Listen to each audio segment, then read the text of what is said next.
Baba, katika jina la Yesu. Asante Roho Mtakatifu kwa ajili ya uaminifu wako e Bwana.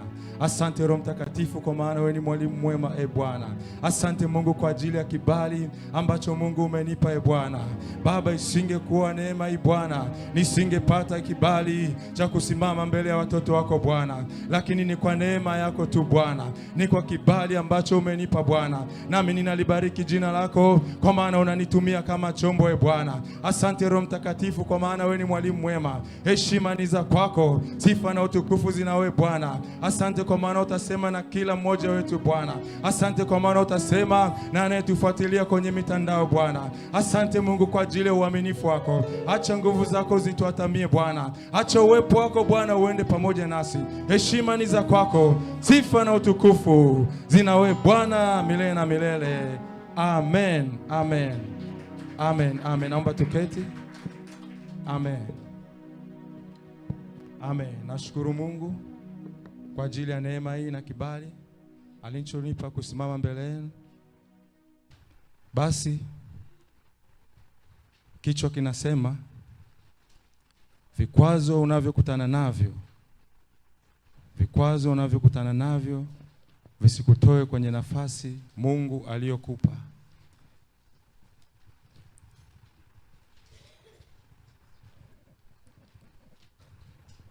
Vikwazo unavyokutana navyo visikutoe kwenye nafasi Mungu aliyokupa. Kuna namna unaweza ukafikiri au nafsi yako inaweza kukuhubiria kwamba ili Mungu akufanye mtumishi ni lazima utoke kwenye hali fulani ya maisha. Maisha mfano uko vizuri kiuchumi, umezaliwa kwenye familia ambao wanamjua Mungu, una mazingira mazuri.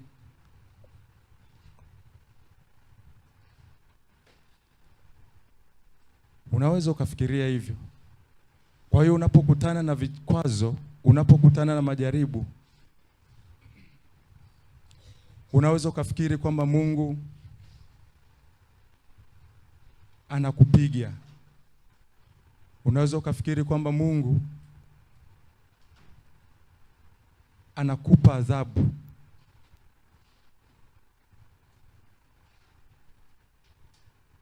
Mungu alimwambia Petro, wewe ndiwe Petro, na juu ya mwamba huu nitalijenga kanisa, wala malango ya kuzimu hayatalishinda.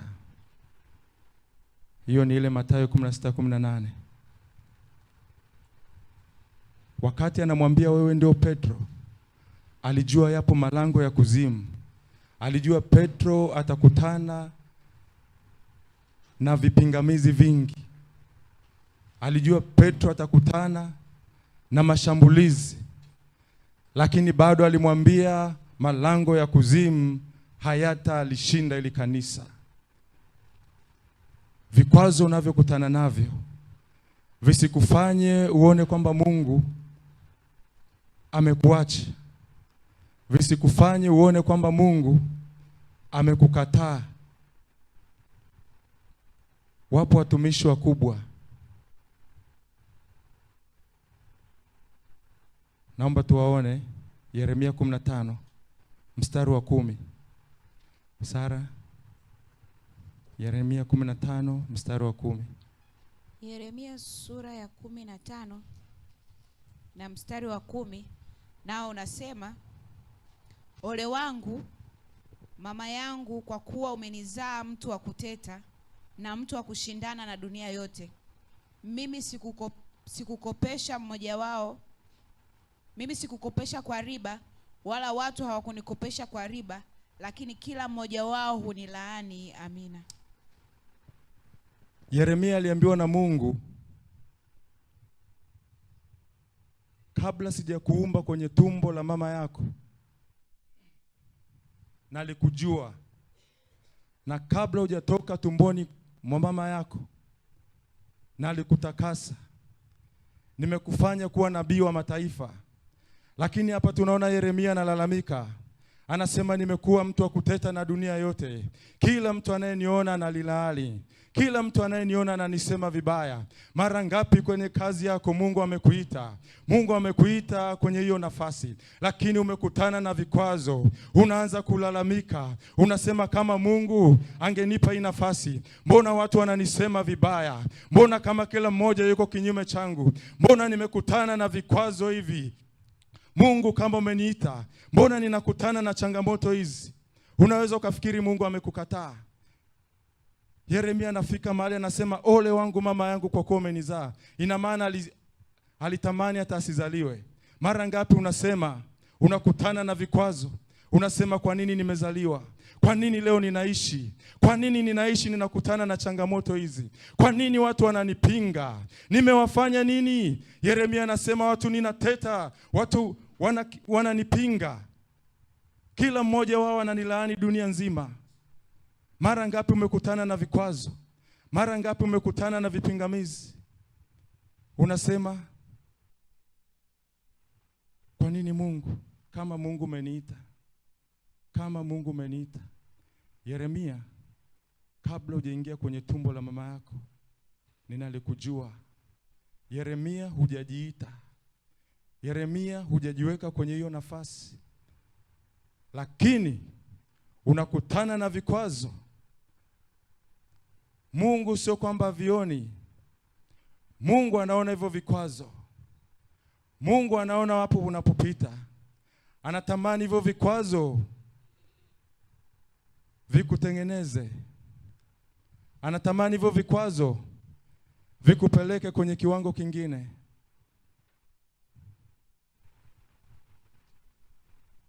Namba tusome Methali 27. Methali 27:21. Methali 27. Methali sura 27 mstari wa 21 nao unasema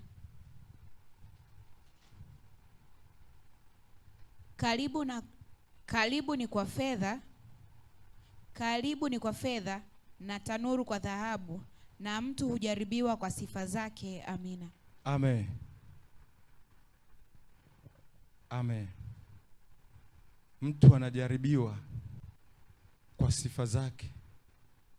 Mungu amekupa sifa gani? Una sifa gani Mungu ameiweka kwenye maisha yako? Nini Mungu amekupa?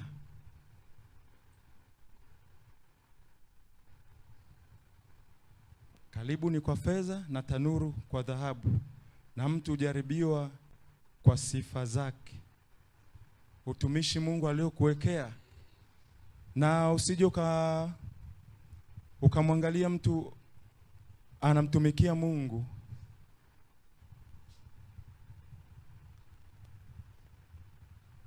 ukasema kinyume. Haujui mahali Mungu amempitisha. Wasema wewe kachukua tu Biblia, yupo stendi, kakosa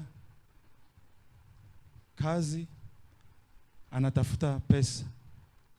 Hauwezi ukajua wapi Mungu amempitisha. Hauwezi ukajua Mungu amemsemesha nini. Huwezi ukajua ni wapi amepita.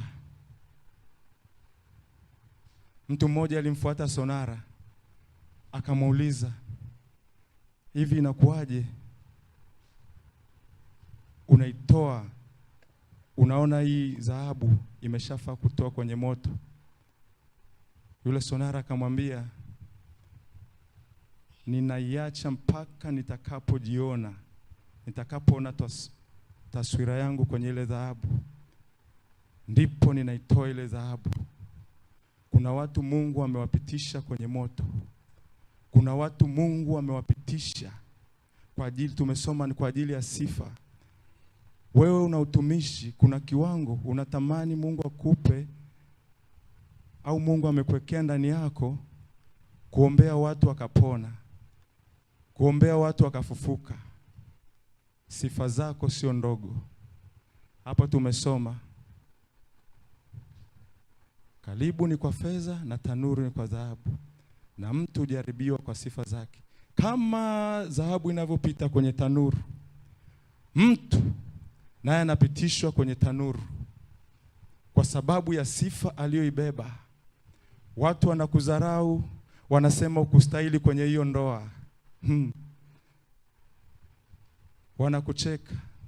Haujui namna gani Mungu amekupitisha hadi ukafika kwenye hiyo ndoa. Lakini pia usije ukatamani jambo ambalo hulijui. Usije ukamwona mtu ukasema natamani kuwa kama yule. Watu hawatembei na matanuru yao. Hawatembei na matanuru. Lakini kuna mahali Mungu amewapitisha. Kuna vitu walivipitia, wakafanywa kama walivyofanywa. Kuna ambao walimuuliza, walitamani. Tusome ile Marko 10, naomba 35 mpaka 38. Yes. Marko sura ya 10 mstari wa 35 mpaka wa 38, nao unasema, na Yakobo na Yohana wana wa Zebedayo wakamwendea wakamwambia, Mwalimu, twataka utufanyie lolote tutakalo kuomba. Akawaambia, mwataka niwafanyie nini? Wakamwambia, utujalie sisi tuketi, mmoja mkono wako wa kuume na mmoja mkono wako wa kushoto katika utukufu wako. Yesu akawaambia, hamjui mnaloliomba. Mwaweza kunywea kikombe nikinyweacho mimi? Au kubatizwa ubatizo niliobatizwa mimi? Amina. Hao wamemuona Yesu wakasema, tunataka tukae mmoja mkono wa kulia mmoja wa kuume. Yesu akawaambia, hamjui mnaloliomba. Hamjui mnaloliomba. Mnaweza kunywa kikombe ninachonywa mimi? Au ubatizo ninaobatizwa mimi? Yesu akawakatalia. Akasema, kama kikombe mnaweza mkakinywea, kama ubatizo mnaweza kubatizwa, lakini kwa habari ya kukaa mkono wa kuume na kushoto, hilo Mungu anajua. Kuna namna tunafika mahali tunatamani vitu, na inawezekana kweli hicho kitu Mungu amekupa, lakini unapopitishwa kwenye tanuru, unapopitishwa kwenye moto, hicho kitu unaweza kwa kimili. Kuna huduma Mungu ameiweka ndani yako. Umejipanga kwa kiwango gani kukabiliana na tanuru lililoko mbele yako? Au yamkini unapita kwenye hilo tanuru. Mara ngapi umejikatia tamaa? Mara ngapi umetamani atakufa? Unajua Mungu kwamba amekuacha. Unajua kwamba Mungu amekukataa. Yeremia kafika mahali, ole wangu mama yangu kwa kuwa umenizaa. Yeremia, nimekufanya kuwa nabii. Yeremia, nilikujua kabla hujaingia kwenye tumbo la mama yako. Nimekutakasa ili ufanye hiyo kazi. Kwani leo unapita mahali unataka kuiacha? Kwani leo unapita mahali unanungunika? Kwani leo unapita mahali unataka kuiacha hiyo kazi? Lisikie neno la Bwana. Mungu atakupigania, atakutia nguvu. Haijalishi wapi unapita, haijalishi changamoto gani unapitia. Ni kweli ni maumivu makali, ni kweli moto ni mkali, lakini Mungu yuko tayari kupita na wewe. Mungu yuko tayari kukuinua. Mungu yuko tayari kukuvusha, na Mungu atakubeba kwenye hilo tanuru. Ni kweli moto ni mkali, lakini Mungu amesema katikati ya moto hatapita pamoja na wewe. Kwenye maji mengi hatapita pamoja na wewe. Hili ni kongamano la Rise Again. Haijalishi kuna mahali ulikwama, haijalishi kuna mahali ulinungunika, ni saa ya kuinuka tena. Ni saa ya kuinuka tena. Ni saa ya kumwambia Mungu, Mungu ulinijua kabla sijazaliwa. Mungu ulinitenga kwa ajili ya shauri la Bwana. Ulinifanya nikutumikie. Ulinifanya nitangaze rehema zako. Ni kweli watu wananisema vibaya, hawajui wapi Mungu amekutoa. Wanasema unajidai, wanasema unajipendekeza, wanasema unajipendekeza kwenye ofisi, lakini hawajui hawajui Mungu alipokutoa, hawajui Mungu alichosema na wewe, hawajui wapi Mungu alikupitisha. Inuka tena. Ni saa ya kuinuka tena. Tanuru kweli lipo, moto kweli upo, lakini huo moto usikutenge na upendo wa Bwana. Usifanye huo moto ukaiacha kazi ya Bwana. Kama Mungu amekutakasa, alijua utaweza kupita. Kama Mungu alikutenga, anajua unaweza kupita. Haijalishi magumu unayokutana nayo. Mungu ameachilia upako wa kukuvusha kwenye hilo tanuru. Mungu ameachilia upako wa kukuinua viwango vingine. Ni kweli moto ni mkali. Ni kweli maneno hayo yanachoma, yanaumiza. Wengine wamekatishwa tamaa, wameambiwa maneno magumu. Hayo maneno, jikungute mtu wa Mungu. Ni maumivu makali kweli. Hiyo sifa yako ni kubwa kiasi gani? Kama ni sifa kubwa, kumbuka tanuru lako ni kubwa sana. Hilo tanuru ni kubwa. Ni kweli saa nyingine unaona kuna mtu wa kukutia moyo. Kuna mahali Daudi alifika mahali akaisemesha nafsi yake. Hakukuwa na mtu, alikuwa anafuga, anachunga kondoo baba yake. Hakuwa na mtu wa kumtia moyo, lakini alifika chini ya mti, akashika zeze lake. Akawa anaimba. Kuna saa utafika, itabidi uimbe mwenyewe. Haijalishi kushoto uoni mtu wa kukutia moyo, kulia uoni mtu wa kukutia moyo, lakini ni saa ya kumwambia Mungu, nitajitia nguvu kwako. Wewe ni Mungu utakayenisaidia. Wewe ni Mungu uliyenijua. Mwingine yote hakunijua. Baba yangu hakunijua wakati ninaingia tumboni. Mama yangu hakunijua kabla sijaingia tumboni. Lakini Mungu wewe ndio ulinijua. Na majaribu ninayopitia, Mungu unanijua. Mungu unanijua na upo tayari kunivusha. Yamkini sina mtu wa kumwambia maumivu yangu, na hayo maumivu ni makali sana. Ni makali hayo maumivu, yanachoma kama moto. Ni nani ajuaye huo moto? Ni nani ajuaye kama Mungu asipoingilia kati, unawezaje kutoka kwenye hilo tanuru? Unawezaje kutoka kama Mungu asipokutoa? Lakini leo Mungu yuko tayari kukutoa kwenye hilo tanuru. Na Mungu leo atakutoa kwenye hilo tanuru. Yeye ni mwaminifu na uaminifu wake unadumu. Uaminifu wake unapita ngao na vigao. Yeye ni Mungu mwaminifu, atakuvusha kwenye hilo tanuru. Inuka, jitie nguvu kwa Bwana. Jitie nguvu kwa Bwana. Inawezekana kuna kukutia nguvu. Inawezekana kuna kukutia moyo. Inuka, jitie nguvu kwa Bwana. Mungu ni mwaminifu. Mungu atakutia nguvu. Mungu atakuinua katika jina la Yesu.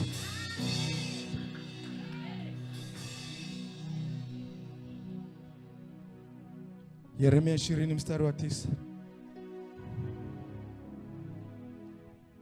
Yeremia 20 mstari wa 9 nao unasema,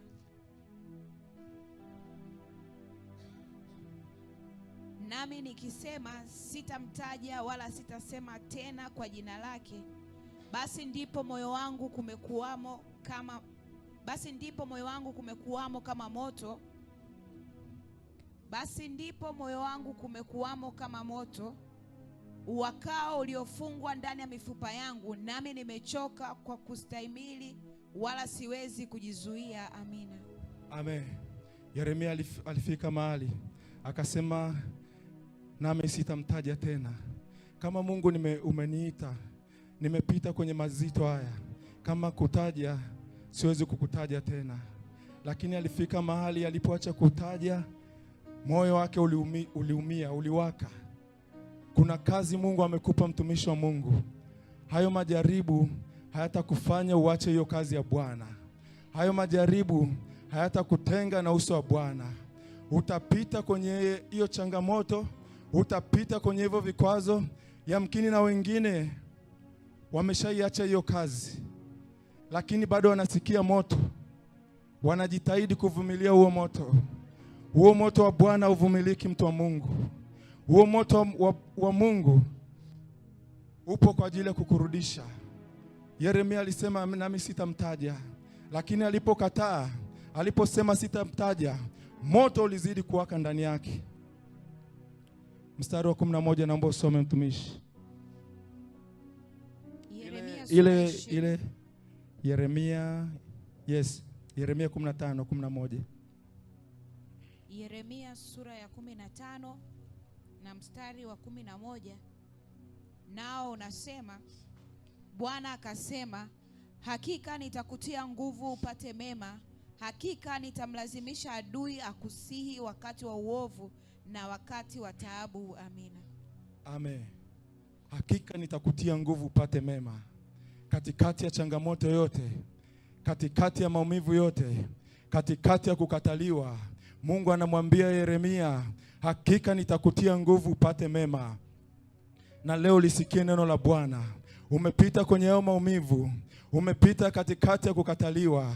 Leo Mungu anakuambia, nitakutia nguvu upate mema, kwa sababu hiyo kazi nimekupa mimi, kwa sababu utumishi nimekupa mimi. Haijalishi wapi unapita, lakini leo Bwana yuko tayari kukupa mema. Hata kutia nguvu upate mema, hata kutia nguvu usonge mbele, hata kutia nguvu uinuke tena. Na Mungu wetu ni mwaminifu. Mungu wetu ni mwaminifu. Natamani tumwangalie Naomi. Tumwangalie Naomi. Ile Ruth. Naomba tusome, ni mistari mingi kidogo. 1 Ruth mlango wa kwanza 1 mpaka 22.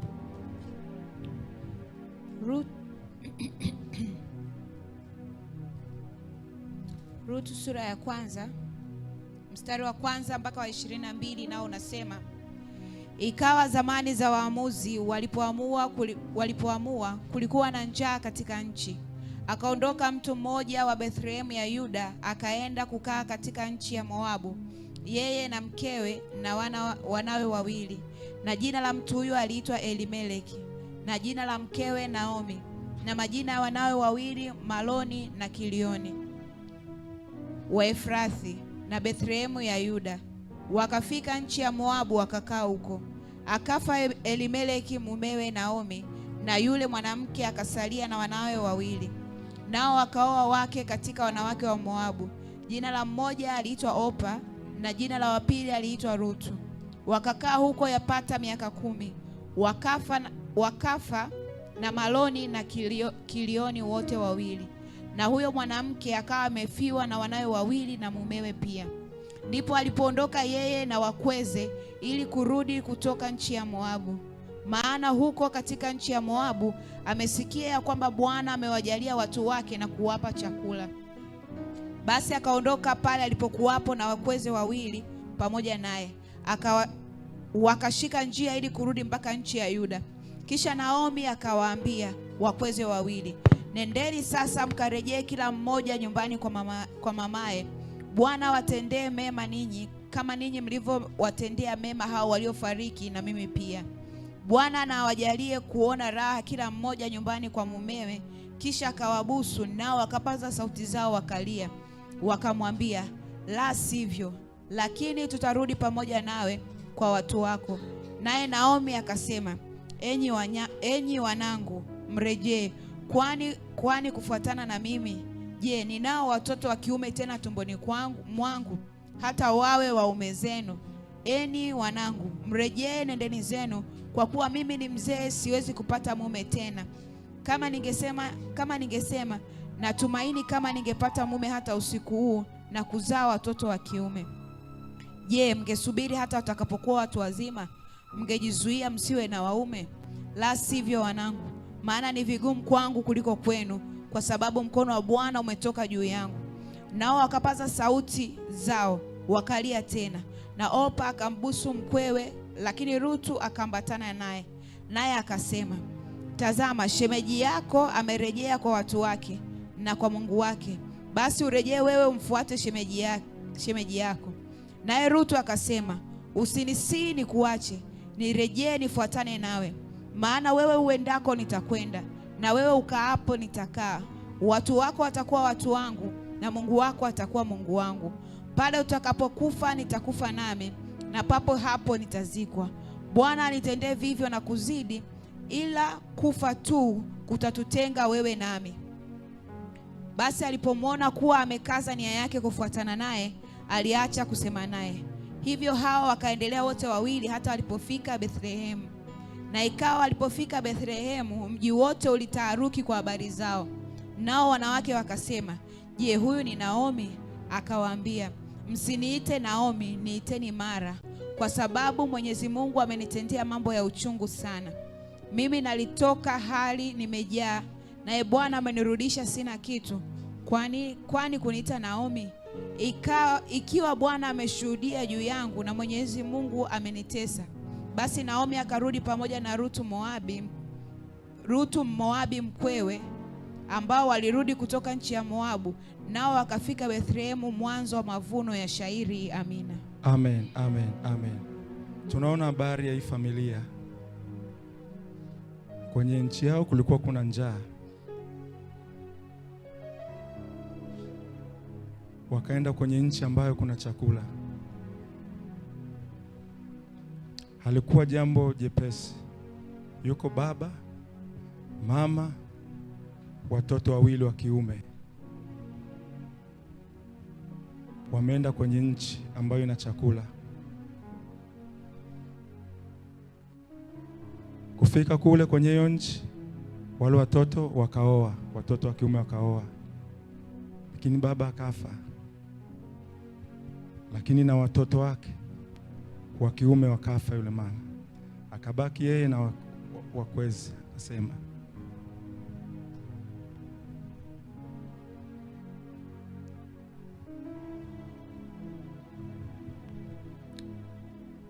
ni kitu ambacho tunakisoma, lakini ni maumivu makali sana mama huyu alikuwa nayo. Amesikia kule kwenye nchi yake kuna chakula, akawa narudi. Orpa na Ruthi wakawa narudi naye. Akamwambia, hata mkirudi na mimi, watoto wangu wamekufa, hata nikizaa sasa hivi, je, mtawasubiri? Mtawasubiri mpaka wakue, wawaoe? Mmoja akafika njiani akambusu Orpa, akaondoka. Lakini huyu mama alipita kwenye uchungu. Alipita kwenye uchungu sana.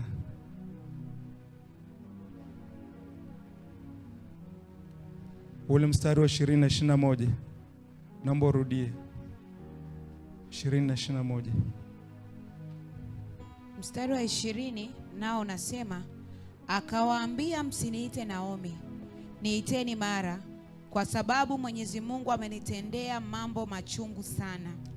Mimi nalitoka hali nimejaa, naye Bwana amenirudisha sina kitu. Kwa nini kuniita Naomi, ikiwa Bwana ameshuhudia juu yangu na Mwenyezi Mungu amenitesa? Amina. Hapa anasema Mwenyezi Mungu amenitesa. Kwa nini nyie mnaniita Naomi? Naomi ni jina lenye sifa nzuri. Maana yake ya kupendeza, kwamba mimi nilimpendeza Mungu. Hili jina lilikuwa linanistahili kipindi kile. Nina enjoy maisha yangu, nipo na familia yangu, nipo na watoto wameoa.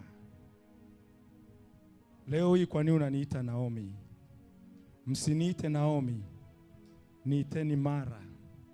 Mara maana yake ni uchungu, mwenye uchungu. Kuna mahali unaweza ukapita, mtu wa Mungu, ukajikataa. Sio maumivu madogo. Kuna mahali unaweza ukafika ukasema, Mwenyezi Mungu amenitesa. Mungu umenitesa, Mungu umenitesa. Kwa nini mnaendelea kunipa jina lenye sifa? Kwa nini mnaniita Naomi wakati Mwenyezi Mungu amenitesa? Msiniite Naomi, niiteni Mara. Niiteni uchungu kwa sababu ya maumivu ninayopitia. Msiniite Naomi, msiniite Naomi. Hamjui mahali ninapopita. Hamjui mahali ninapopita. Msiniite Naomi. Kuna maumivu ndani yangu. kuna vitu vichungu nimepitia. Oh, yamkini leo kuna watu wanapita pia, wana maumivu makubwa. Wanasema kama Mungu ungekuwa pamoja nami, nisingempoteza mtu wangu wa karibu. Leo hii nina uchungu. Kama Mungu kweli umeniita, kama Mungu kweli umenisaidia, mbona leo ninapita kwenye hali ya uchungu namna hii? Msiniite jina hili. Mungu amenitesa, Mungu amenipiga, na Mungu aliniambia kweli kuna watu wanapita kwenye maumivu makali. Ijapokuwa wanamtumikia Mungu, lakini wanaona kwamba Mungu amewatesa. Wanapita wanamtumikia Mungu, lakini wanaona Mungu amewakataa, amewaacha. Lakini neno la Bwana lisikie. Bado Mungu yuko pamoja na wewe. Katikati ya hayo maumivu, Mungu ni mwaminifu, ataenda tengeneza moyo wako, hataenda kukuondolea huo uchungu. Anajua wapi unapita, anajua hayo maumivu unayopitia. Ni kweli hayo maumivu hayaelezeki, ni kweli ni maumivu makali, ni kweli moto unapita ni mkali. Yamkini uoni wa kukutia moyo. Naomi alikuwa amezungukwa na watoto wake wa kiume, Naomi alikuwa amezungukwa na mume wake. Oh, lakini leo amebaki mwenyewe, amebaki na wale wakweze. Oh, hao ni mtu wa karibu wa kumtia nguvu. Yamkini kuna mahali mtu wa Mungu unapita kwenye maumivu makali, huoni mtu wa karibu wa kukusaidia, huoni mtu wa kumuomba ushauri. Ulikuja na baba na kushauri twende mji huu tukatafute maisha, lakini leo uko mwenyewe, hujui mtu wa kumwendea, una uchungu mkubwa. Lakini Mungu yuko tayari kukupigania, Mungu yuko tayari kukuondoa kwenye hivyo vikwazo. Mungu atakupigania. Sio kwamba Mungu amekuacha. Soma ile Ruti 4:14-17. Ruti mlango wa 4. Mstari, yes. Sura ya 4 mstari wa 16 na 14 mpaka 17. Mstari wa 14 mpaka 17. Nao unasema, nao wale wanawake wakamwambia Naomi, na ahimidiwe Bwana asiyekuacha leo, hali huna wa jamaa aliye karibu. Jina lake huyu na liwe kuu katika Israeli, naye atakurejeza uhai wako na kukuangalia katika uzee wako. Kwa maana mkweo ambaye akupenda naye anakufaa kuliko watoto 7 ndiye aliyemzaa. Basi Naomi akamtoa yule mtoto akamweka kifuani pake, akawa mlezi wake. Nao wale wanawake waliokuwa jirani yake wakampa jina wakasema, Naomi amezaliwa mwana. Wakamwita jina lake Obedi. Yeye ndiye baba yake Yese aliye baba yake Daudi. Amina. Amen. Yeye ndiye baba yake Yese aliye baba yake Daudi. Mipango ya Mungu saa nyingine na maumivu makali. Mungu ana mpango wa kumweka kwenye uzao wa Yesu, lakini maumivu yake ni makali. Maumivu yake ni makali. Unaweza ukapelekwa kwenye viwango vingine, lakini hiyo sifa inakufanya upitie hivyo viwango.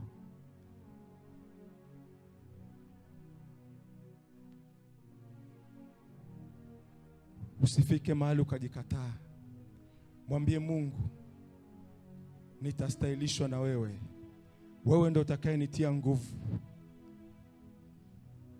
Mungu hajakuacha kwenye maumivu unayopitia. Mungu hajakuacha kwenye uchungu unaopitia. Kuna mahali anakupeleka. Njia yake sio nyepesi. Njia yake na uchungu. Njia yake na maumivu.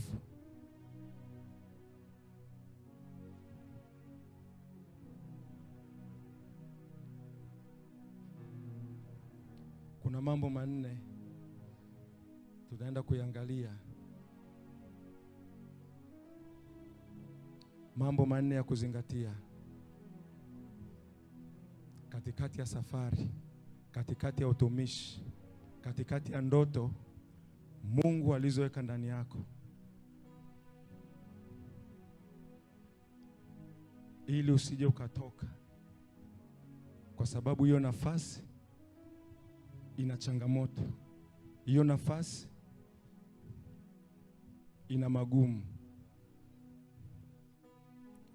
Yamkini wana wa Israeli wangeandaliwa kwenda Kanaani, wenyewe walikuwa wanajua asali na maziwa, lakini hawakuelezwa vizuri habari ya jangwa. Jangwa unalokutana nalo, ili lisije kukutoa kwenye safari yako ya asali na maziwa, kwenye safari yako ya zile ahadi za Bwana. Kuna mambo Mungu amekuwekea, lakini katikati kuna jangwa, katikati kuna maumivu.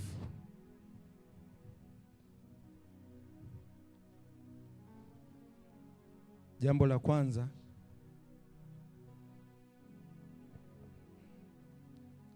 shikilia picha ndani yako.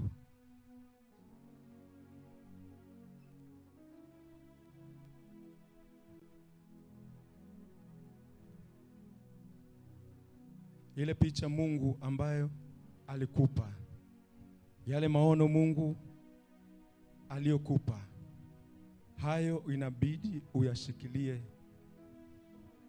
Yaani hayo maono yanawindwa na adui. Petro akaambiwa, wewe ndio Petro, na juu ya mwamba huu nitalijenga kanisa, malango ya kuzimu hatalishinda. Saa nyingine kuna vita vitainuka ili kupambana na hayo maono Mungu ambayo amekupa, ili kupambana na hivyo vitu ambavyo Mungu amekupa. Kwa hiyo unapaswa ushikilie hiyo picha. Hiyo picha usikubali unyang'anywe. Yale maono ambayo Mungu ameweka ndani yako, usikubali unyang'anywe.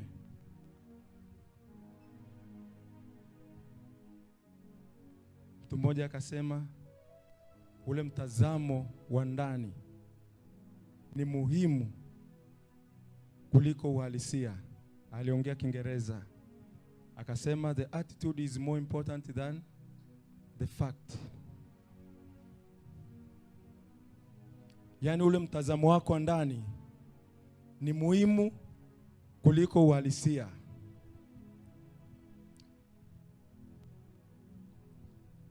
Yaani uhalisia unasema wewe unaumwa, una magonjwa. Uhalisia unasema hapa kuna kikwazo, huwezi kuvuka. Lakini kila ambacho unakiona ndani ni muhimu kuliko uhalisia.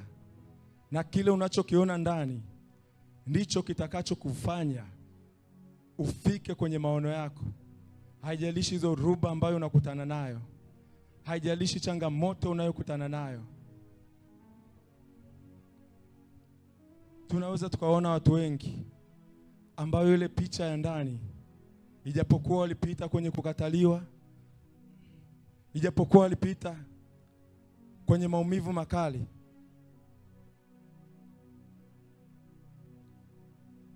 lakini walisimama na Bwana, walisimama na Mungu, wakiendelea kutazama hiyo picha ambayo Mungu ameweka ndani yao, ambayo Mungu amewasemesha.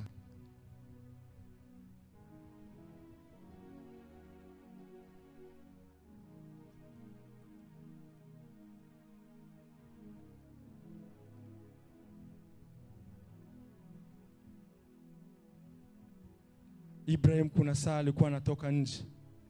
Mungu anamwambia zitazame nyota. Tazama nyota za angani jinsi zilivyo. Ndivyo utakapokuwa uzao wako. Kuna saa utapigwa vita. Kuna saa vita vitakujia ili kukondoa kwenye maono ambayo Mungu amekuwekea, ili kukondoa kwenye shauri ambalo Mungu amekuwekea. Lakini Mungu ni mwaminifu. Hata kupigania, hata kutetea, hata kushindia mpaka utafika. Pinga sauti, hilo jambo la pili. Pinga kila sauti.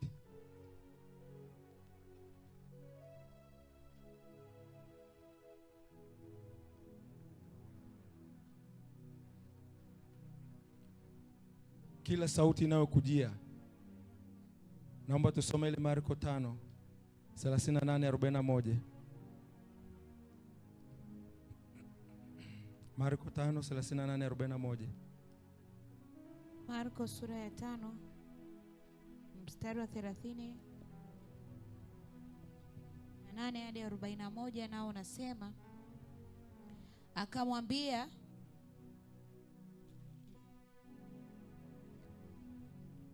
wakafika nyumbani kwa yule mkuu wa sinagogi, akaona ghasia na watu wakalia wakifanya maombolezo makuu.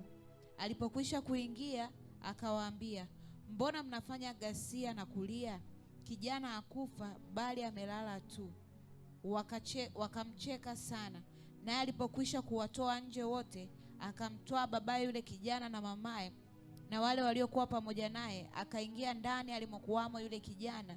Akamshika mkono kijana, akamwambia, Talita kumi, tafsiri yake, msichana na kuambia inuka. Amina. Yesu wakati anaenda alisikia habari za huyu binti. Wakati anaenda kwa ajili ya kumwombea, watu walimcheka sana.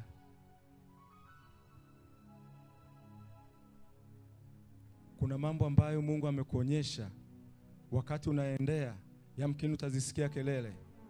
Hizo kelele zisikutoe katika nafasi ambayo Mungu amekuita, amekuonyesha, katika mipango ambayo Mungu ameweka ndani yako. Neno la Mungu linasema wakamcheka sana, lakini alipofika alimwambia, Talita kumi, kijana amka. Kuna mambo ambayo ukisikia sauti za nje zitakutoa kwenye nafasi ambayo Mungu amekuandalia, Mungu amekuweka. Lakini kuna saa ya kuenda kumwangalia tu Mungu, kukataa kuzisikia hizo sauti, kukataa kusikiliza hizo kelele. Hizo kelele zinapiga, zinakwambia huwezi. Hizo kelele zinapiga, zinasema wewe unaumwa, ni mgonjwa. Lakini neno la Mungu linasema katika ile Yoeli 3:10, anasema aliye dhaifu aseme mimi ni hodari. Kuna saa ya kutamka kinyume na hizo kelele. Kuna saa ya kuisemesha nafsi yako. Kuna saa ya kumwambia Mungu, mimi nitashinda. Kuna saa ya kumwambia, kujitia nguvu, kusema, kuisemesha nafsi yako, kusema nitafika pale Mungu ambapo umenisemesha.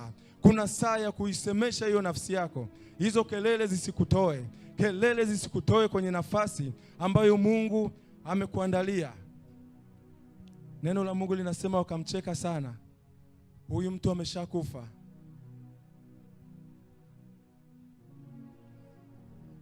Kuna vitu ambavyo utapigiwa kelele. Kuna vitu ambavyo utaambiwa uwezi. Kuna vitu ambavyo utaambiwa umechelewa. Lakini sikiliza sauti ya Bwana. Endelea kuisikiliza sauti ya Bwana.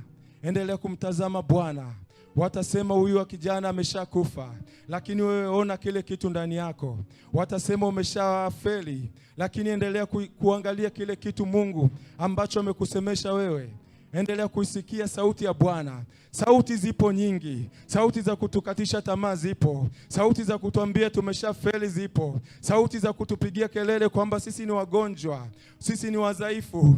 Asiye dhaifu aseme mimi nina nguvu. Kama ni mgonjwa sema wewe ni mzima kwa jina la Bwana. Lazima utafika kwenye mahali Mungu amekupeleka. Mungu anakupeleka. Lazima utafika. Ni wewe kuisemesha hiyo nafsi yako. Usikubali kusikia hizo sauti. Hizo sauti zinalenga kukwambia wewe uwezi. Zinalenga kukukatisha tamaa. Lakini jifunze kusikia sauti ya Bwana. Jifunze kukataa. Takasa masikio yako. Kelele gani unazisikia mtu wa Mungu? Yamkini Yesu angesikia kelele angeishia njiani. Lakini alienda akamwambia Talita kumi, binti inuka.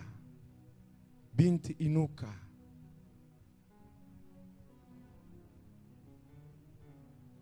Lazima tutainuka. Lazima tutasonga mbele. Sauti kweli zipo za adui. Vitu vinavyotufanya tukate tamaa vipo.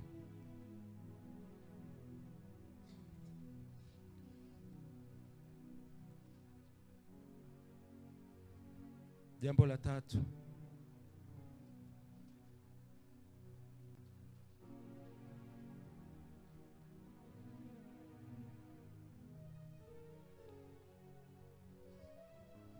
usihamaki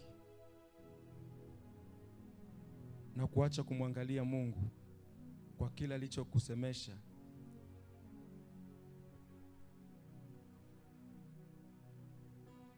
Kuna saa unaweza ukasubiri jambo kwa muda mrefu. Mungu na uhakika kwamba amekusemesha hili jambo litaenda hivi, lakini kwa sababu limechukua muda mrefu, unaanza kuiga. Unaanza kuiga watu wengine wanachokifanya. Naomba tusome ile Mwanzo 26. Mwanzo 26 1 mpaka 3. Mwanzo sura 26 mstari wa 1 mpaka wa 3, nao unasema, ikawa njaa katika nchi hiyo, mbali na njaa ile ya kwanza iliyokuwa siku za Ibrahimu. Isaka akamwendea Abimeleki, mfalme wa Wafilisti huko Gerari. Bwana akamtokea akasema, usishuke kwenda Misri, kaa katika nchi nitakayokuambia. Kaa ugenini katika nchi hiyo, nami nitakuwa pamoja nawe na kukubariki, maana nitakupa wewe na uzao wako nchi hizi zote, nami nitafanya imara kiapo nilichomwambia Ibrahimu baba yako. Amina. Amen, amen. Kuna saa tumejikuta kwenye vitu ambavyo vimetupoteza. Nilisikia ushuhuda wa ushuhuda, alikuwa anaeleza kwa ajili ya maombi. Ni watu walikuwa, hakuna mama mmoja, nasema mama mmoja, walikuwa kwenye maisha ya kawaida ya chini sana, lakini kwa sababu ya hali ngumu ya maisha, hali ngumu ya uchumi,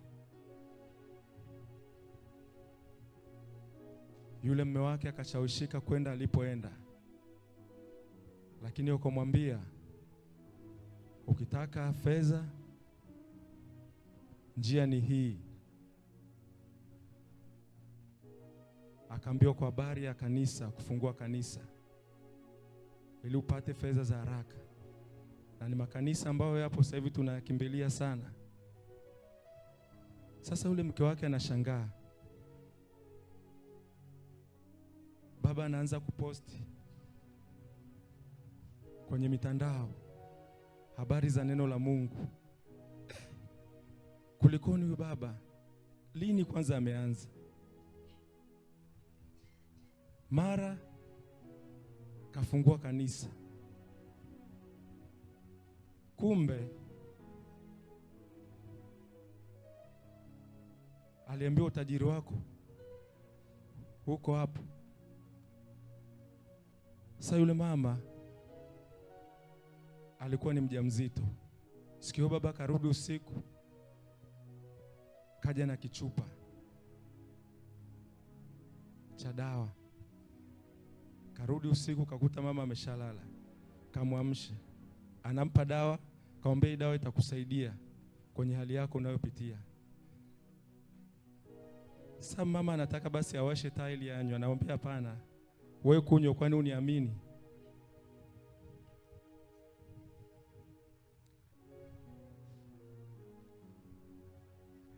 Wakabishana mpaka baadaye akanywa. Lakini kesho yake Mungu alitaka kumuonyesha tu ule mama. Wakati anaenda ofisini, akachanganya simu, akachukua ya mke wake, akaacha ya kwake. Baba kufika kazini akamwambia, naomba hiyo simu usiiguse, nakuja sasa hivi. Akamwambia, baba nani, kwani kuna shida gani? Wewe kama namba unaitaka ninakutumia, utampigia, tumia simu yangu. Akamwambia hapana, usiguse hiyo simu.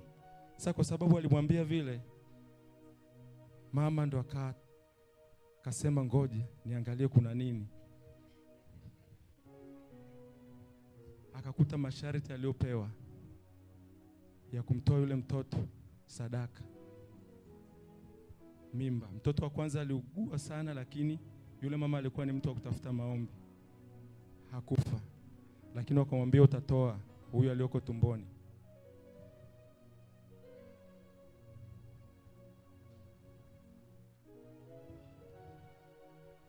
Yule mama alivyojua hiyo siri, akaanza kuomba.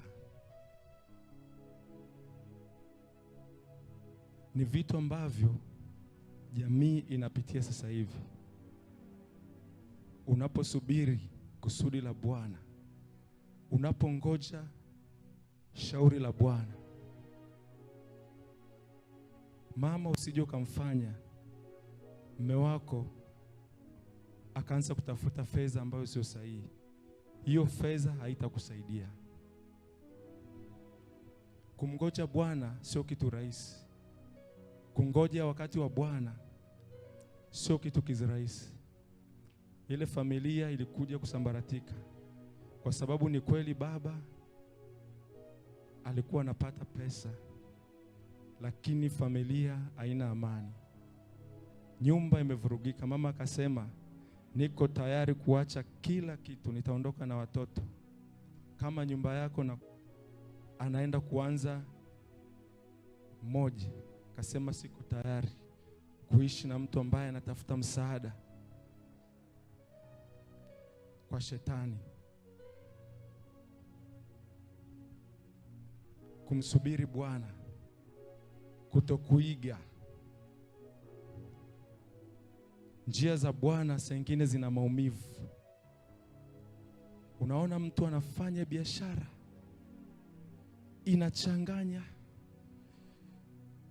na we Mungu ameshakusemesha biashara yako nenda hivi na hivi, ijapokuwa sasa hivi unaona hatua ni ndogo. Jana tulifundishwa shortcut inaleta mauti. Upo shuhuda mama mwingine kipindi cha nyuma sana nilusikia. Walikuwa wanafanya biashara ya samaki. Sasa wenzake samaki zao zinauzwa haraka, zinaisha, yeye zake zimebaki, na yeye alikuwa ameokoka.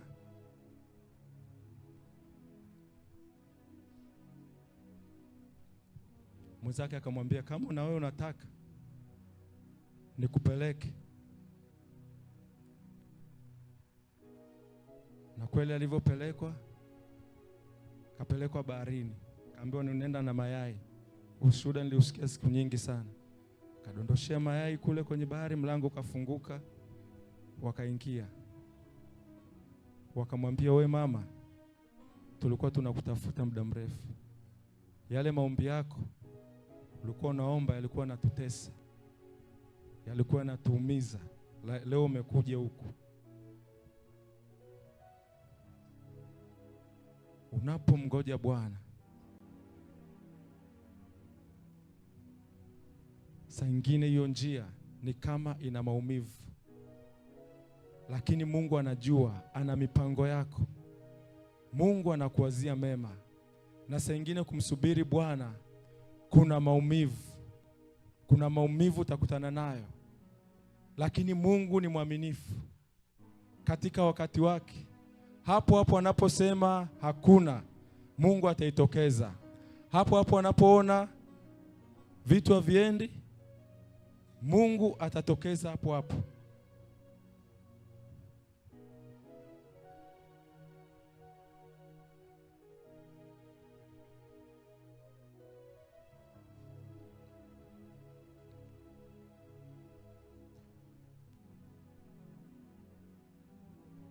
Mungu ni mwaminifu kukufikisha kule ambapo amesema. Mungu ni mwaminifu kukufikisha mahali ambapo amekuahidi. Tusipende kuiga watu wa Mungu. Usipende kuona watu wamefanikiwa na wewe ukamshawishi mwenzako, akaenda ukajikuta anafanya tabia ambayo sio. Anaanza tabia ya uizi, anaanza kutafuta fedha zisizo halali.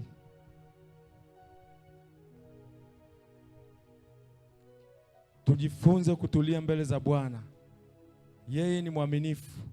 Akija kukutoa hapo, viwango atakavyokupeleka vitakufanikisha na roho yako. Neno la Mungu linasema, mpenzi, ninaomba ufanikiwe na kuwa na afya yako kama vile roho yako ifanikiwavyo. Mafanikio ya mtu wa Mungu yanatokea ndani. Mafanikio ya mtu aliyeokoka yanatokea ndani yanakuja nje, hayatokei nje kuja ndani. Mtu mmoja akasema, yai likipasuliwa kwa ndani linaleta uzima, lakini likipasuka kwa nje ni mauti. Tusikimbilie vitu ambavyo vinatokea nje, tuendelee kutazama Bwana, tuendelee kufanikisha mioyo yetu. Fanikisha moyo wako kwa kusoma neno la Bwana, fanikisha neno lako kwa kuhudhuria maombi, fanikisha moyo wako kwa kutafuta uso wa Bwana. Yeye Mungu ni mwaminifu, anajua wapi anakupeleka. Penzi, ninaomba ufanikiwe na kuwa na afya yako kama vile roho yako ifanikiwavyo. Ukiona roho yako inafanikiwa, jua mafanikio yako yatakuja tu, mafanikio yako yatakuja tu. Mungu amesema ataitokeza haki yako kama vile azuri inavyotokeza. Haijalishi leo upo katika mahali pagumu, lakini wewe cha kuangalia, angalia ndani yako kama moyo wako unafanikiwa. Kama unafanikiwa ukiwa kwenye maji, kumbuka Mungu yuko pamoja na wewe. Kama unafanikiwa ukiwa kwenye moto, kumbuka Bwana yuko pamoja na wewe. Mpenzi, naomba ufanikiwe na kuwa na afya yako kama vile roho yako ifanikiwavyo. Mungu ni mwaminifu. Inakusaidia nini ukipata ulimwengu wote ukakosa ufalme wa Mungu? Inakusaidia nini ukiwa na utajiri wote, huo utajiri ukakutenga na kusudi la Bwana? Huo utajiri hautakupeleka mahali. Ni heri utajirike ukiwa na Bwana. Unajua, hata nikimaliza maisha yangu nitawaachia watoto wangu urithi salama. Na ndicho Mungu anachokitafuta kwenye maisha yetu, ndicho Mungu anachokitafuta kwenye maisha yetu. Mungu anatamani tupige hatua za kiroho. Mungu anasema, nitakupa nguvu ya kupata utajiri ili kulifanya imara agano alilolifanya na baba yako. Unapata utajiri wa nini kama utalitimiza kusudi la Bwana?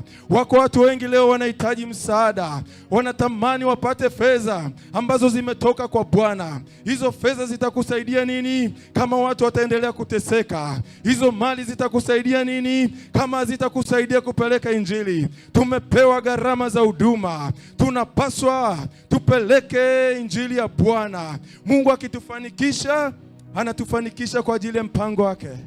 Inakusaidia nini uache watoto wako kwenye mateso?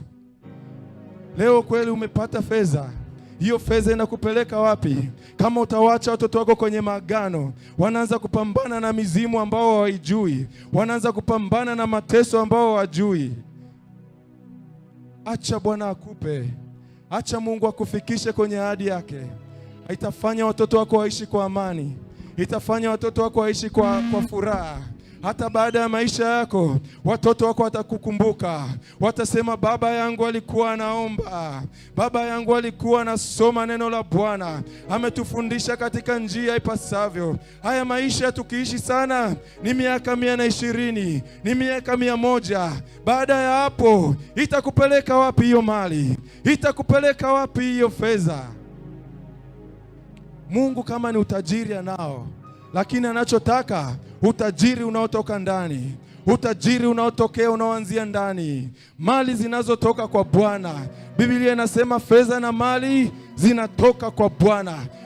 Nasi tunatamani hizo fedha, tunatamani hizo mali, lakini kama ziko nje ya mpango wa Bwana, zipotelee mbali, zipotelee mbali. Tutamgoja Bwana ambaye anatupa uchumi, tutamgoja Bwana ambaye anatupa fedha. Hivyo ni vya kwake. Nasi leo tuko hapa. Inawezekana umesubiri muda mrefu, inawezekana umesubiri, unaona ni kama vitu vyako vimekwama, lakini Mungu ni mwaminifu. Mungu atakuvusha, Mungu atakupa hivyo vitu. Yeye ni mwaminifu, aliyeahidi ni mwaminifu. Mgoje Bwana, umgoje Bwana. Neno la Mungu linasema upige moyo konde. Kuna saa ya kupiga moyo konde. Kuna saa ya kuambia moyo wangu usiiname. Moyo wangu usiiname. Kwa nini kuinama moyo wangu? Ahadi za Bwana zimehakikishwa. Anasema ameikuza ahadi yake kuliko jina lake lote, kuliko jina lake. ameikuza ahadi yake kuliko jina lake. Kwa hiyo Mungu atakufikisha kwenye kusudi lake. Mungu atakupa hizo ahadi alizosema. Yeye ni mwaminifu. Usifikiri kwamba Mungu anakutesa. Saa nyingine unapita kwenye hali ngumu ya maisha, kumbe Mungu anakutengeneza kutia moyo wengine. Unawezaje kumwambia Mungu anapitisha watu kwenye hali ngumu kama wewe hujawahi kupitia hali ngumu? Unawezaje kumwambia Mungu watu wanaponya, kuambia watu Mungu anaponya, wakati wewe hujawahi kupita kwenye maumivu makali, Mungu akakuvusha? Unawezaje kuambia watu fedha na mali zinatoka kwa Bwana, kama Mungu hajakupitisha kwenye milango, kwenye njia ambayo ni ngumu? Unawezaje kuambia watu Kanani kunaendeka, kama hujapita jangwani? Kuna saa Mungu anaruhusu jangwa ili unapomwambia mtu nilipita jangwani, huyo mtu atakubali, atasema ni kweli nilikuona ukivuka, ni kweli ulivuka.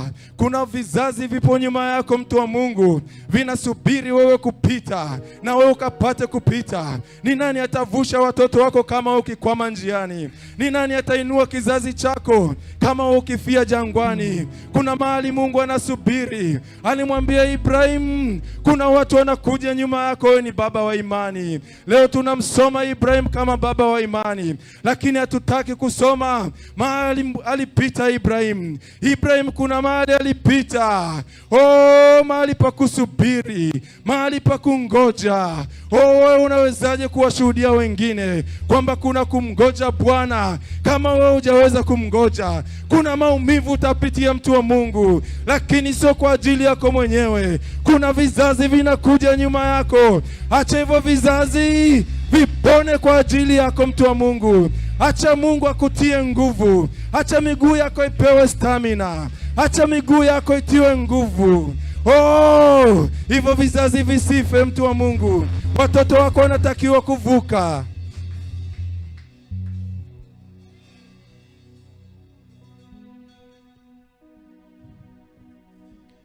Kuna watu wanatakiwa kuvuka kwa ajili yako. Mama, ndoa yako inapita kwenye mgogoro.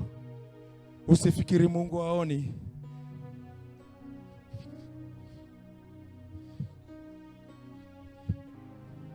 Kama wewe ukikimbia ndoa yako, utawahubiria nini binti zako wanapopita kwenye migogoro? Kuna mahali Mungu anapita, anajua ni pagumu. Kuna vitu unapitia, Mungu anajua ni vigumu, lakini Mungu anasema katikati ya hizo changamoto, nitakuvusha ili na wengine wakapate kuvuka. Wewe ukikimbia hiyo familia, ni nani atakayesimama kwa ajili ya hiyo familia? Hao watoto wanajifunza kwa kuangalia. Kama mama yetu aliondoka, na sisi tunajiandaa kuondoka. Kama baba yetu aliacha kufanya hivi, akakimbilia kutafuta msaada kwa waganga, na watoto wako watafuata nyayo. Baba, msubiri Bwana. Ijapokuwa leo unapita kwenye maumivu makali, lakini Mungu anakuona. Mungu anakujua. Mungu ameandaa mema mbele yako. Mungu ameandaa mema mbele yako. Anakutengeneza kwa ajili ya vizazi vingine.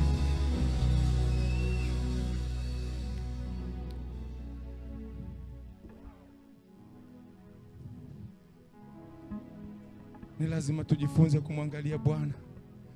Neno la Mungu linasema, niangalieni mimi mkaokolewe nchi za dunia. Tunaangalia wapi tukikwama? Tunamwangalia nani tukikutana na magumu? Tunamwangalia nani tukikutana na mazito? Tujifunze kumwangalia Bwana. Kama kusingekuwa na mateso, kama kusingekuwa na magumu, kusingekuwa na sababu ya Yesu kuja, angeweza akatuokoa tukiwa mbinguni. Angeweza akashusha msaada tukiwa mbinguni. Lakini alijifunza, alikuja duniani. Hakuzaliwa kwenye nyumba ya kifahari, alizaliwa kwenye hori la ng'ombe. Lakini alikuwa ni kwa sababu yetu, ili tunapofika mahali pagumu, Yesu aseme ni kweli, kuna mambo ni magumu, kuna hali nzito, kuna umaskini, lakini mimi nilikuja ili wewe upate kuwa tajiri. Unapita kwenye magumu, unapita kwenye taabu. Yesu alikuja aka experience, alikuja kwa sababu yetu. Yeye ni Mungu, alivaa mwili kwa ajili yetu. Na sisi leo ndo maana tunaiangalia damu ya Yesu, tunaangalia msalaba, kwa sababu ukimwambia kuna maumivu, ukimwambia kuna kukataliwa, wamenikataa, umenipa kuifanya kazi yako, lakini wamenikataa. Yesu naye atakwambia, na mimi nilikuja kwao, lakini wakanikataa. Jiwe alilolikataa waashi limekuwa jiwe kula pembeni. Yamkini wewe Mungu anakutengeneza uwe jiwe la kuangaliwa. Leo anakukataa, lakini kesho watasema isingekuwa mama yule alikubali kupita kwenye mateso, leo nisingekuwa hapa kusimama.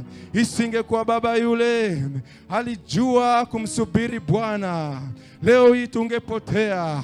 Mungu anajua ya mateso unayopitia, Mungu anajua maumivu unayopitia, lakini tujifunze kumwangalia Bwana, tujifunze kumtazama Bwana. Niangalieni mimi mkaokolewe, enyi ncha za dunia. Tunatazama msalaba peke yake. Msalaba umebeba uzima wetu, msalaba umebeba mafanikio, msalaba umebeba utajiri, msalaba umebeba uzima. Inawezekana leo uko kitandani unalalamika, Mungu umeniacha, Mungu umeniacha. Anasema kwa kupigwa kwangu ninyi mmepona. Uko kitandani, utazame msalaba, mtu wa Mungu. Mungu hajakuacha. Usifikiri Mungu amekupiga. Katikati ya magonjwa ataibua msaada, katikati ya kupitia mazito msaada wangu uko karibu. Bwana anasema yeye anasubiri umuite. Anasema ni nani ataniita? Ni nani ataniita kwa ajili ya hawa watu? Usichoke kumuita Bwana. Na ndio pointi ya mwisho. Anasema mngoje Bwana huku kimuita. Ngoje Bwana huku kimuita. Nasi leo tutamgoja Bwana huku tunamuita. Tunamgoja Bwana huku tunamuita. Hatutachoka kuomba. Katikati ya furaha tutamuita Bwana. Katikati ya maumivu tutamuita Bwana. Katikati ya kukataliwa tutamuita Bwana. Katikati ya mateso tutamuita Bwana. Usichoke kumgoja Bwana huku unamuita. Muite. Anasema niiteni nami nitawaitikia, nitawaonyesha mambo makuu na yale ambayo mjayaomba. Kuna mambo Mungu anasubiri kukuonyesha, anasubiri tu muite. Ni kweli inawezekana bado hujamuita Bwana. Leo tumuite Bwana, yuko tayari kukusikia. Muite katikati ya maumivu, muite katikati ya mateso, muite katikati ya kukataliwa. Nasi leo tutamuita Bwana. Tumefika kwenye maumivu makali, tutamuita Bwana. Tumefika kwenye kukataliwa, tutamuita Bwana.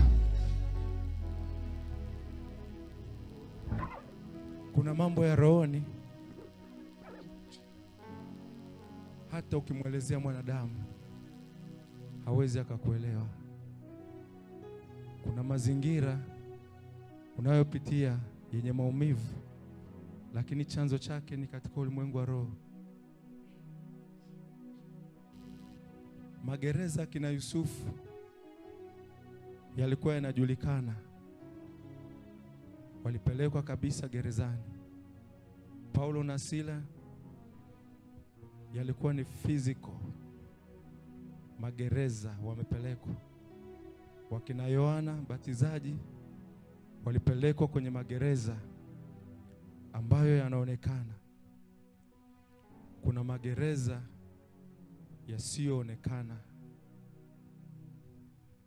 Nje watu wanakuona uko vizuri, lakini ndani umefungwa, upo kifungoni. Katikati ya mazingira kama hayo, unawezaje kumwambia mtu? Leo mtu anakutembelea, anakuona jinsi ulivyo. Anaweza kaomba hata umkope fedha, kwa sababu anakuona nje. Lakini angejua gereza unalopitia. Wewe leo unafurahi, unatembea unafurahi, unatembea unacheka, lakini kuna uchungu, kuna gereza limekukamata, kuna gereza lisiloelezeka, kuna maumivu yasiyoelezeka. Yeremia akaambiwa, maumivu yako ni makali, hakuna dawa ya kukuponya. Hakuna dawa ambayo inaweza kukuponya. Ni Mungu peke yake anaweza kaingilia kati. Kuna vitu unaweza ukapitia. Watu wanaona ndoa yako, nasema natamani ndoa ya mama yule, angeingia huko ndani aone magereza, aone uchungu, aone maumivu huyu mama anayopitia. Laiti wangejua hilo gereza ni gereza ambalo unatamani saa nyingine upige kelele kwa nguvu, watu wote wasikie, lakini watakuona umechanganyikiwa. Lakini unatembea kwa sababu unamtumaini Bwana, una moyo uliochangamka, una uso umechangamka. Hawajui maumivu unayopitia. Kuna mahali unafika, kama Mungu asipoingilia kati, hakuna anayeweza kukutoa. Hayo maumivu ni makali mno, huo uchungu ni mkali mno. Ni Mungu peke yake anasema, ninajua sirini.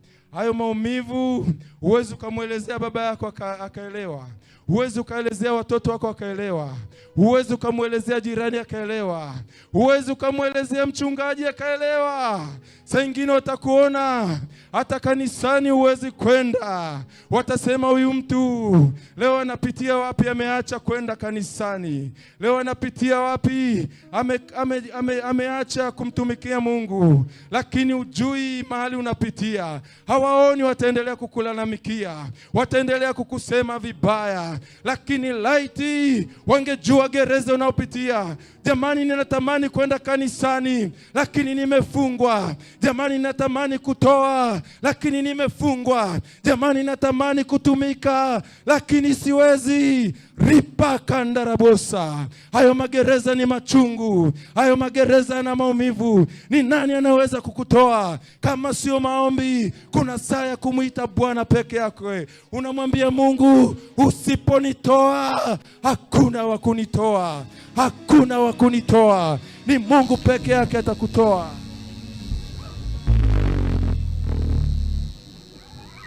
Kuna watu wanapita kwenye uchungu, na nasikia ndani yangu kuna watu wanapita kwenye uchungu, lakini hawana namna ya kuelezea huo uchungu. Hamna namna ya kuelezea huo uchungu. Wanapita kwenye maumivu makali, hakuna namna ya kuelezea maumivu.